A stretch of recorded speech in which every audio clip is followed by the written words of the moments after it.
Cara menghadapi risiko penurunan nilai investasi. Mungkin kita akan balik kepada resiko juga Kak ya, karena resiko itu kan ada banyak ya. Cuman yang paling krusial itu penurunan.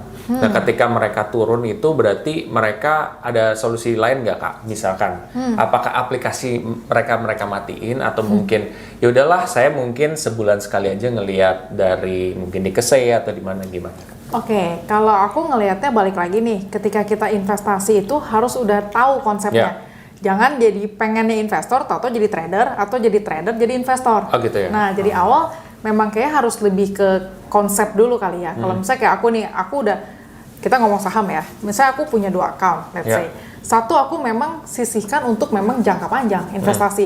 Nah, satu lagi aku memang buat trading gitu ya. Jadi ketika kalau memang konsepnya sudah investasi atau mungkin reksadana harusnya sih lebih ke mid to long term ya. Ya buat apa juga tiap hari diperhatiin ya apps-nya gitu kan. Toh lagi turun naik sama kayak kita beli tanah deh gitu ya, kafling lahan. Betul. Kan nggak mungkin juga kamu cekin tiap hari ke lahannya ya. Nih harganya turun nih dari 20 juta per meter, tahu-tahu jadi 18 juta per meter. Apa saat itu kamu langsung jual? Kan nggak juga gitu kan. Jadi ya kayak ibaratnya kalau emang mid to long term, alangkah baiknya sih ya udah memang kita tetapin mungkin di 1 tahun hingga 2 tahun ke depan baru nih aku mau realisasiin gitu. Tapi kalau trader beda cerita ya. Kalau trader kan mungkin ada yang daily, ada yang monthly. Nah, gitu. itu agak beda lagi agak ya. beda ya.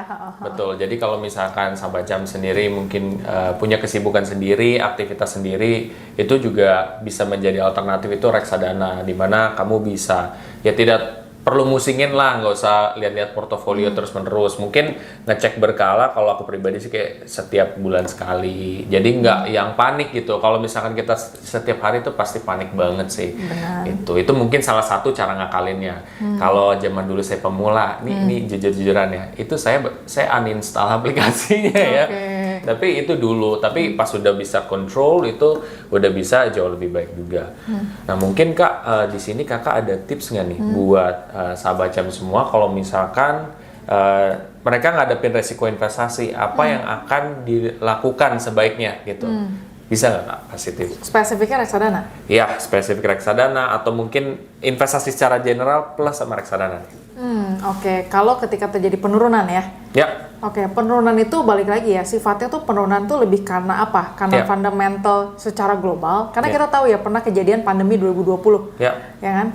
Terus pernah kejadian juga krisis finansial di tahun 98, gitu kan?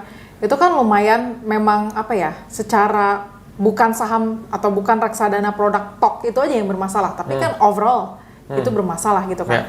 Nah, sejauh mana kita lihat memang balik lagi ke prospek, semua kan lebih ke prospek ya. Misalnya saat ini memang turun, mungkin di saat itu banyak orang berbondong-bondong agak khawatir ya, waduh nilai portfolio saya mengalami turun yang lumayan drastis gitu ya. Tapi di sisi lain melihat wah ini justru opportunity gitu ya. Karena ketika market recovery harusnya nanti produk-produk termasuk saham, termasuk reksadana harusnya juga nanti akan mengikuti gitu ya. Kalau orang yang sabar, yang memang balik lagi jangka long term, ketika kita lihat kayak waktu pandemi IHSG itu lumayan turun sangat signifikan, toh recovery juga gitu. Endingnya tuh recovery.